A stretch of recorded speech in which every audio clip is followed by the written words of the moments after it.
Hi friends, welcome back to our channel. ముందుగా అయితే అందరికి నమస్కారం అండి.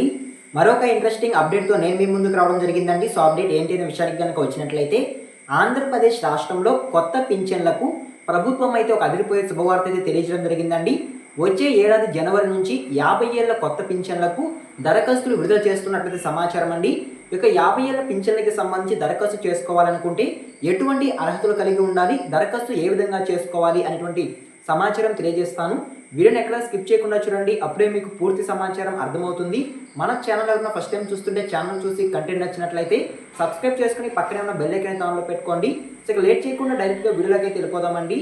వీడియోలో భాగంగా ముందుగా చూసుకున్నట్లయితే ఆంధ్రప్రదేశ్ రాష్ట్రంలో పింఛన్ లబ్ధిదారులు ఎంతగానో ఎదురు చూస్తున్నటువంటి 50 ఏళ్ల పెన్షన్కి సంబంధించి ప్రభుత్వం ఎట్టకేలకు ఒక అప్డేట్ అయితే రివీల్ చేయడం జరిగిందండి. వచ్చే ఏడాది జనవరి నుంచి కొత్త పింఛన్లకు దరఖాస్తులు విడుదల చేస్తున్నట్లయితే సమాచారం. ఈ కొత్త పింఛన్లకు దరఖాస్తు ఏ విధంగా చేసుకోవాలి, ఎటువంటి అర్హతలు కలిగి ఉంటే కొత్త పింఛన్లకు దరఖాస్తు చేసుకోవడానికి అవకాశం ఉంటుంది అనేటువంటి సమాచారం తెలియజేస్తానండి. ముందుగా చూసుకున్నట్లయితే అర్హతలు విషయానికి కనుక వచ్చినట్లయితే ఆదాయం అనేది గ్రామీణ ప్రాంతాల్లో 10,000, అదేవిధంగా పట్టణ ప్రాంతాల్లో 12,000 మించకూడదనైతే సమాచారం అండి. అప్పుడే కొత్త 50 ఏళ్ల పెన్షన్కి దరఖాస్తు చేసుకోవడానికి అవకాశం ఉంటుందనైతే సమాచారం. అదేవిధంగా నెక్స్ట్ చూసుకున్నట్లయితే కుటుంబంలో ఎవరికి 4 చక్రాల వాహనం ఉండకూడదు అంటే సమాచారం. ఎగ్జాంపుల్ చెప్పాలంటే ఎవరికి కారు ఉండకూడదు అంటే సమాచారం అండి. అప్పుడే కొత్త పింఛన్లకు దరఖాస్తు చేసుకోవడానికి అవకాశం ఉంటుందంటే సమాచారం. అదేవిధంగా నెక్స్ట్ చూసుకున్నట్లయితే ఇన్కమ్ ట్యాక్స్ చెల్లిస్తూ ఉండకూడదంటే సమాచారం. అదేవిధంగా ప్రభుత్వ ఉద్యోగం చేస్తూ లేదా పెన్షన్ పొందుతూ ఉండేవారు యొక్క పథకానికి అనర్హులు అంటే సమాచారం అండి. సో ఓకేనా. అదేవిధంగా నెక్స్ట్ చూసుకున్నట్లయితే కరెంట్ బిల్ అనేది 300 యూనిట్ల కంటే ఎక్కువ రాకుండా ఉండాలనేది సమాచారం అండి. పట్టణ ప్రాంతాల్లో 1000 చదరపు అడుగుల భూమి కలిగి ఉండకూడదు అనేది సమాచారం. ఈ విధంగా మీరు అర్హతలు కలిగి ఉంటేనే వచ్చే ఏడాది జనవరిలో విడుదలయ్యే కొత్త పింఛన్లకు దరఖాస్తు చేసుకోవడానికి అవకాశం ఉంటుందంటే సమాచారం అండి. సో ఓకేనా, మీకు అర్థమైంది అనుకుంటున్నాను. అదేవిధంగా నెక్స్ట్ చూసుకున్నట్లయితే ఆంధ్రప్రదేశ్ రాష్ట్రంలో 50 ఏళ్ళు పూర్తి చేసుకున్న వెంటనే ఎవరికి పెన్షన్స్ మంజూరీ చేయడం జరుగుతుంది అనేటువంటి సమాచారం అయితే తెలియజేస్తానండి. 50 ఏళ్ళు పూర్తి చేసుకున్న వెంటనే చాలామంది లబ్ధిదారులు కేవలం వృద్ధాప్య పెన్షనే మంజూరీ చేయడం జరుగుతుంది అని అనుకుంటున్నారు. కాకపోతే వివిధ కేటగిరీకి సంబంధించి వివిధ లబ్ధిదారులకు 50 ఏళ్ళు పూర్తి చేసుకున్న వెంటనే ప్రభుత్వం అయితే పెన్షన్స్ అనేవి మంజూరీ చేస్తున్నట్లయితే సమాచారం అండి. వాళ్ళు ఎవరు అనేటువంటి సమాచారం కూడా తెలియజేస్తాను. ముందుగా చూసుకున్నట్లయితే ఆంధ్రప్రదేశ్ రాష్ట్ర ప్రభుత్వంలో ఎవరికైతే 60 సంవత్సరాలు నిండి ఉంటాయో ఆధార్ కార్డులో వారికి వృద్ధాప్య పెన్షన్ అనేది మంజూరీ చేయడం జరుగుతుందండి. అదేవిధంగా ఎవరైతే ఎస్టీ బీసీ కేటగిరీకి సంబంధించి లబ్ధిదారులు ఉన్నారో వారికి మాత్రం 50 సంవత్సరాలు పూర్తయిన వెంటనే ఈ యొక్క వృద్ధాప్య పెన్షన్ మంజూరీ చేయడం జరుగుతుందంటే సమాచారం. సో ఓకేనా, మీకు అర్థమైంది అనుకుంటున్నాను. ఈ విధంగా వృద్ధాప్య పెన్షన్ అనేది పంపిణీ చేయడం జరుగుతుందండి ఆంధ్రప్రదేశ్ రాష్ట్ర వ్యాప్తంగా అయితే. అదేవిధంగా నెక్స్ట్ చూసుకున్నట్లయితే కేవలం ఈ వృద్ధాప్య పెన్షనే కాకుండా వివిధ కేటగిరీలకి సంబంధించి వివిధ లబ్ధిదారులకు ప్రభుత్వం అయితే పెన్షన్స్ మంజూరీ చేస్తున్నట్లయితే సమాచారం అండి. అందులో భాగంగా ముఖ్యంగా చూసుకున్నట్లయితే ఆంధ్రప్రదేశ్ రాష్ట్రంలో ఎవరైతే ఒంటరి మహిళలు ఉన్నారో సో వారు కనుక 50 సంవత్సరాలు కనుక పూర్తి చేసుకొని కనుక ఉన్నట్లయితే సో వారికి కూడా ఈ యొక్క పెన్షన్స్ అనేవి మంజూరీ చేయడం జరుగుతుందంటే సమాచారం అండి.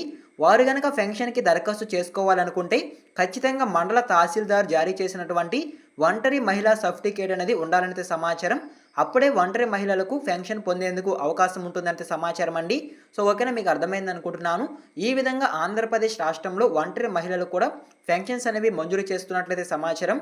అదేవిధంగా నెక్స్ట్ చూసుకున్నట్లయితే ఆంధ్రప్రదేశ్ రాష్ట్రంలో ఎవరైతే చేనేత కార్మికులు ఉన్నారో వారు కనుక 50 సంవత్సరాలు కనుక పూర్తి చేసుకొని ఆధార్ కార్డులో కనుక 50 సంవత్సరాలు కనుక ఉన్నట్లయితే వారికి కూడా యొక్క పెన్షన్స్ అనేవి మంజూరీ చేయడం జరుగుతుందంటే సమాచారం అండి.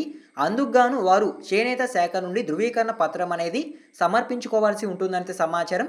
సో ఓకేనా. సో ఈ విధంగా చేనేత కార్మికులకు కూడా 50 సంవత్సరాలు పూర్తి కాగానే పెన్షన్స్ అనేవి మంజూరీ చేస్తున్నట్లయితే సమాచారం. అదేవిధంగా నెక్స్ట్ చూసుకున్నట్లయితే వీరితో పాటు ఆంధ్రప్రదేశ్ రాష్ట్రంలో ఎవరైతే గీత కార్మికులు ఉన్నారో కళ్ళు గీస్తూ ఉంటారో సో వారికి సంబంధించి కూడా 50 సంవత్సరాలు పూర్తి కాగానే 50 ఏళ్ల పెన్షన్స్ అనేవి మంజూరీ చేస్తున్నట్లయితే సమాచారం అండి. సో వారు కూడా వారి యొక్క కేటగిరీకి సంబంధించి కుల ధృవీకరణ పత్రం కనుక ఉన్నట్లయితే సో వారికి కూడా 50 ఏళ్ల పెన్షన్ పొందేందుకు అవకాశం ఉంటుందనే సమాచారం. సో వీరితో పాటు నెక్స్ట్ చూసుకున్నట్లయితే ఆంధ్రప్రదేశ్ రాష్ట్రంలో ఎవరైతే మత్స్యకారులు ఉన్నారో సో వారికి కూడా 50 సంవత్సరాలు పూర్తి కాగానే 50 ఏళ్ల పెన్షన్స్ అనేవి ఇవ్వడం జరుగుతుందనే సమాచారం అండి. అందుకు గాను వాళ్ళు మత్స్యశాఖ నుండి ధృవీకరణ పత్రం అనేది సమర్పించుకోవాల్సి ఉంటుందంటే సమాచారం. అదే విధంగా నెక్స్ట్ చూసుకున్నట్లయితే ఆంధ్రప్రదేశ్ రాష్ట్రంలో ఎవరైతే కళాకారులు ఉన్నారో సో వారు కూడా 50 సంవత్సరాలు పూర్తి కాగానే కళాకారుల పెన్షన్ తీసుకోవచ్చు అంటే సమాచారం అండి. సో దీనికి సంబంధించి రిక్వైర్డ్ డాక్యుమెంట్స్ అనేవి సబ్మిట్ చేయాల్సి ఉంటుందంటే సమాచారం. సో ఓకేనా, మీకు అర్థమైంది అనుకుంటున్నాను. అదే విధంగా నెక్స్ట్ చూసుకున్నట్లయితే ఆంధ్రప్రదేశ్ రాష్ట్రంలో సాంప్రదాయ చెప్పులు కుట్టేవారు ఎవరైతే ఉన్నారో సో వారు కనుక 40 సంవత్సరాలు కనుక పూర్తి చేసుకున్నట్లయితే లేదా ఆపై వయసు కనుక కలిగి కనుక ఉన్నట్లయితే సో వారికి కూడా యొక్క పెన్షన్స్ అనేవి మంజూరీ చేయడం జరుగుతుందంటే సమాచారం అండి. వీరి సాంఘిక సంక్షేమ శాఖలో నమోదై ఉంటే సరిపోతుందంటే సమాచారం. సో ఓకేనా, మీకు అర్థమైంది అనుకుంటున్నాను. అదేవిధంగా డప్పు కళాకారులు ఎవరైతే ఉన్నారో ఆంధ్రప్రదేశ్ రాష్ట్ర వ్యాప్తంగా సో వారికి కూడా 50 సంవత్సరాలు పూర్తయిన వెంటనే 50 ఏళ్ల పెన్షన్స్ అనేవి ఇవ్వడం జరుగుతుందంటే సమాచారం అండి. సో వారు కూడా అవసరమైన రిక్వైర్డ్ డాక్యుమెంట్స్ అనేవి సబ్మిట్ చేసి ఈ యొక్క పెన్షన్స్కి దరఖాస్తు చేసుకోవచ్చు అంటే సమాచారం. ఈ విధంగా 50 సంవత్సరాలు పూర్తి చేసుకున్న వెంటనే కేవలం వృద్ధాప్య పెన్షనే కాకుండా వివిధ కేటగిరీ లబ్ధిదారులకు ప్రభుత్వం అయితే పెన్షన్స్ మంజూరు చేస్తున్నట్లయితే సమాచారం అండి. సో ఓకేనా, మీకు ఒక ఐడియా అయితే వచ్చింది అనుకుంటున్నాను. ఈ విధంగా రాష్ట్ర ప్రభుత్వం నుంచి కొత్త పింఛన్లకు ఒక తాజా సమాచారం అయితే రావడం జరిగిందండి. వచ్చే ఏడాది జనవరి నుంచి కొత్త పింఛన్లకు దరఖాస్తులు విడుదల చేస్తున్నట్లయితే సమాచారం. రాబోయే రోజుల్లో పెన్షన్కి సంబంధించి ఏమైనా అప్డేట్స్ కనుక వచ్చినట్లయితే వెంటనే నేను వీడియో రూపంలో తెలియజేస్తాను. అవన్నీ మీరు మిస్ అవ్వకుండా ఉండాలంటే మన ఛానల్ని సబ్స్క్రైబ్ చేసుకుని పక్కనే ఉన్న బెల్ ఐకాన్ ఆన్లో పెట్టుకోండి. ఈ వీడియో మీరు ఎన్ని వరకు చూస్తుంటే థ్యాంక్ యూ ఫర్ వాచింగ్ అండి. మరొక ఇంట్రెస్టింగ్ వీడియోతో మీ ముందుకు వస్తాను. అంతవరకు జై హింద్.